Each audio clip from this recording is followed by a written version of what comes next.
Listen up, girlfriend. My old man Tom split for a week on some work gig, leaving me all by my lonesome in our quiet little love nest. At first I figured it'd be a nice breather, but by night 3, the solitude was really getting to me. So I'm parked on the couch with my cuppa when the doorbell goes off. I'm thinking, what the hell, who's showing up unannounced? I crack open the door, and lo and behold, it's Josh, Tom's buddy. Josh is one of those pals who's always around. Not exactly bosom buddies, but you can bet your bottom dollar he'll show at every shindig. There he is, all smiles, lugging a bottle of vino. "Hey there, thought I'd pop by," he says, all casual-like. "Figured with Tom out of town, you might be climbing the walls. Brought a little pick-me-up." I froze for a hot second, but then put on a smile and said, "Well, Josh, ain't that sweet? Come on in, sugar." We plop down in the kitchen, crack open that wine, and get to yakking. Josh was always good for a gab. Keeps the conversation flowing cracks-wise, makes everything cozy, but it was still mighty strange, just the two of us in that empty house. We knocked back a glass or two, and I was loosening up by the minute. Seemed like Josh had a sixth sense for when to pipe up and when to keep his trap shut. As the clock struck midnight, I started yawning and hinted it might be time to call it a night. "Think I'm gonna hit the hay," I say, smiling, but with that don't miss your cue tone. "Thanks for stopping by." It was unexpected but nice. Josh gave a nod and got to his feet. "Sure thing. Didn't mean to keep you up. Just thought you might be going stir crazy alone." He moseyed to the door, but before stepping out, he turned back. "If you ever want company again, give me a holler. I'm always around." I nodded, feeling this weird vibe I couldn't put my finger on. When he was gone, I was back in the quiet. But it was different now. Kinda unsettling, messing with my head all night long. The next day I couldn't shake this funky feeling from Josh's visit. Nothing wild went down, but something felt off. I'm trying to focus on work, but my mind keeps drifting back to our little tete-a-tete. The way he eyeballed me when he left, it's got me all discombobulated. Later my phone buzzes. It's Josh. "Hey there, thanks again for last night. Good times. Hope I wasn't a pain in the rear." I'm staring at my phone, tongue-tied. Finally I shoot back, "Thanks, it was fine. No worries, you weren't." A hot minute later he pings me again. "Cool beans. If you're up for it, I could swing by tomorrow. Bring some grub so you don't have to slave over a hot stove." I'm on the fence. Part of me thinks it's just a friendly gesture, but my gut's saying this ain't so cut and dry. He's my hubby's pal, for crying out loud. Maybe I ought to nip this in the bud. Last night wasn't half bad. I've been flying solo for days, and some company might do me good. Before I can really chew it over, my fingers do the talking. "All right, you can come by." Next night, Josh rolls up with bags from our go-to Chinese joint. We're at the table, and the conversation's flowing like wine at a book club. He's cracking up at my stories. I'm ribbing him about his work snafus, and it all feels kosher. But this time I can't help noticing his peepers lingering on me longer than what's proper. At some point our hands accidentally brush when we both reach for the same fork. I pull back like I touched a hot stove, feeling my ticker race. Josh flashes me this little grin, and there's this pregnant pause that goes on for what feels like an eternity. Everything copacetic. He finally asks, cocking his head. "Yeah," I say quick, trying to play it cool. Just lost in thought for a sec. We keep nibbling, but the air's getting thick. I'm trying to stay focused on the chit-chat, but my mind's wandering. Why am I suddenly getting all hot and bothered around him? He's just Tom's friend, for Pete's sake. We never had any kind of spark before. When he takes off, I get that same uneasy feeling as last time, but cranked up to 11. I don't know what it means, but I'm starting to realize this ain't gonna be just a couple of pals shooting the breeze anymore. I wake up the next morning with a knot in my gut. Can't get that night with Josh out of my noggin. Why are these friendly little get-togethers starting to feel like something more? It's nuts. He's my old man's buddy, and I'm sweet on Tom, but these thoughts are just twisting me up inside. I try to lose myself in work, but every time I hit the kitchen or eyeball that table where we chowed down, my mind drifts back to Josh. The way he looked at me, those accidental touches, the feeling that there's more cooking than just friendship. I keep asking myself, why is he suddenly paying me so much mind, and why am I getting my knickers in a twist about it? By the end of the day, I realize I can't handle this solo. I ring up my gal pal Melissa and spill the beans about what's eating me. Mel, you remember Josh? I start trying to sound casual. He's been dropping by while Tom's out of town. Oh yeah, Josh, he's a decent fella. So what's the skinny? She asks, not catching my drift. I pause for a beat, not sure how to lay it out. Finally, I just let it rip. It's weird, hun. I feel like something shifted between us. I can't put my finger on it, but last night there was like this electricity in the air. Mel kind of chuckles. Honey, you're just missing Tom, that's all. It's par for the course. He's away. You're feeling lonesome. And here's this friend who's easy on the ears. No big whoop. Maybe I mumble, but deep down I know it's more than that. But I think he's picking up what I'm putting down, too. Mel goes quiet for a sec, then carefully asks, "You sure about that? Josh has always been thick as thieves with Tom." "Yeah, he's easy on the eyes and got that charm, but you're saying something's changed?" "Maybe it's just the wine talking, or you're reading too much into it. You know how easy it is to let your imagination run wild when you're feeling lonely." I nod, even though she can't see me, and say, no, yeah, you're probably right. I'm probably just making a mountain out of a molehill, but even after we hang up, I'm still in a tizzy. Part of me knows this could just be because I'm lonely and bored. But another part can't ignore those looks, those quiet moments that felt like something more. That night I get another text from Josh. He's thanking me for dinner and asking if I want to hang on the weekend if I'm at loose ends. I stare at the message for a dog's age, not sure what to do.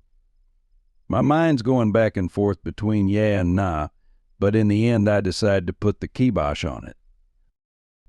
"Thanks, Josh. Think I'm going to be tied up this weekend, but we'll catch up sometime." I hit send hoping this'll help me deal with all this weird tension. But deep down, I know something's already changed inside me. The next few days, I try to keep my distance. The phone's quiet as a church mouse, and while part of me's relieved, another part's still waiting for some kind of signal from him. It feels like this thing ain't over, like there's still some unfinished business. Tom keeps ringing every night, his voice so familiar, so normal. I listen to his stories, laugh at the right times, but I'm just going through the motions. All I can think about is Josh, or more like how I got myself into this pickle. Next day I get a text from Tom. "Home tomorrow night. Miss you something fierce." I smile reading it. Tomorrow everything's going to be back to normal. I'll be with my man again, and this weird thing with Josh will just be water under the bridge. But that same night, there's a knock at the door. My heart skips a beat. I ain't expecting nobody. I peeked through the peephole, and wouldn't you know it, it's Josh. I don't know if I should let him in. My head's saying I should play possum, but something makes me turn that lock. "Hey," his voice is quiet, but his eyes look serious as a heart attack. "I know I shouldn't be here, but I needed to have a word with you. One last time." "Josh?" I try to keep my distance. This ain't the time or place. Tom's back tomorrow, I know. He looks at me all serious like. "That's why I'm here. I can't leave this hanging. You feel the same thing I do." "I see it, even if you don't want to own up to it. But I also know we ain't got no future, and this ain't right." I feel everything inside me tighten up like a drum. His words are hitting something deep, something I've been scared to face. Yeah, I felt something, but I didn't want to admit it. And I definitely didn't want it to go too far. "Josh, I start, but he cuts me off. I ain't asking for nothing. I just want you to know I can't hang around after this. I'm going to keep my distance. It's important to me, but I needed to hear from you that I ain't off my rocker, that there really was something between us, even if it was just for a hot minute." I take a deep breath, feeling a lump in my throat. I couldn't deny it. There was something that shouldn't have happened, but it did. Yeah, I finally say quietly. But it don't change nothing. We can't be more than friends. He nods, and I see his shoulders drop like he was waiting for those words to finally let it go. He nods. I hear you, he says calmly. Thanks for being straight with me. We stand there in silence for a few ticks, and it's a weird quiet, not tense, but kind of final. Josh turns to the door. Take care of yourself, he says before stepping out.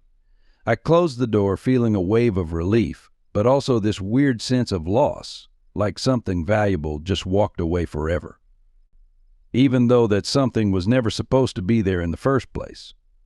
When Tom gets back the next day, his hugs feel so familiar and cozy. But deep down, I know that even though I'm loyal to my man, a part of me is always going to be stuck in those days when Josh was around. Tom's back home, all fired up from his trip.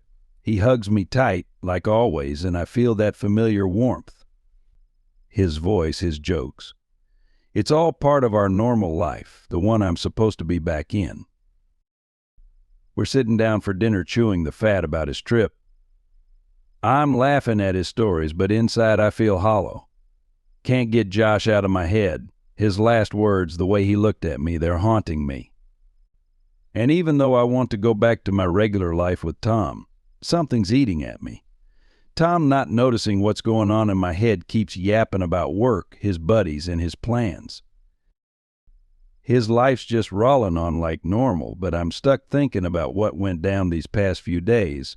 Maybe I was expecting some kind of light bulb moment, like everything would just snap back to how it was, like nothing happened. But it ain't shaking out that way. I ain't seen Josh since, and that's probably for the best. He ain't texting or calling just like he said he wouldn't. It should give me a chance to forget, to get everything back on an even keel. But for some reason it ain't helping. Every time Tom looks at me with that same love as before, I feel like I done him wrong. Even if nothing physical went down. 3 nights after he's back, I can't catch a wink. Tom's sawing logs next to me, but I'm just lying there with my eyes wide open, thinking about all that weird stuff with Josh. I can't figure out why it hit me like a ton of bricks. The thought that I can't take it all back is driving me up the wall. One morning, Tom heads off to work, and I decide to stretch my legs. I step outside, and bam, there's Josh. He's sitting in his ride, parked across from our place. I freeze up, not knowing which way to jump. He ain't moving, ain't getting out of the car. But just seeing him there brings all those feelings rushing back. I turn on my heel and hightail it the other way, not looking back. My heart's pounding like a jackhammer, and my head spinning. I'm in. Why'd he come back? Did he want to say something? Or was he just checking to see if it was really over? I ain't seen him since then. Maybe that was his way of saying so long. Maybe he was trying to close this chapter for himself, too. Life keeps ticking along. I'm back at work, doing our regular thing, living life with Tom. We're back to being who we were before, but inside everything's different for me. Josh is in the rearview mirror, but he left his mark. Sometimes I think it was just a momentary lapse of reason that happened when I was feeling lonely and vulnerable. But sometimes I catch myself thinking that in that moment when we were on the brink of something bigger, I felt something that had been hiding under the surface of my normal life for a dog's age. Tom don't know nothing, and that's my own little skeleton in the closet. We keep living together like before, and maybe that's how the cookie should crumble. But I know there's this shadow between us that I can never really shake. It didn't change how much I love him, but it made me look at our life through a different set of glasses. Sometimes when he's holding me tight before bed, I think about how close I came to throwing a wrench in everything we got. But in that moment I chose to keep it together. Maybe that was the only right call I made in this whole mess.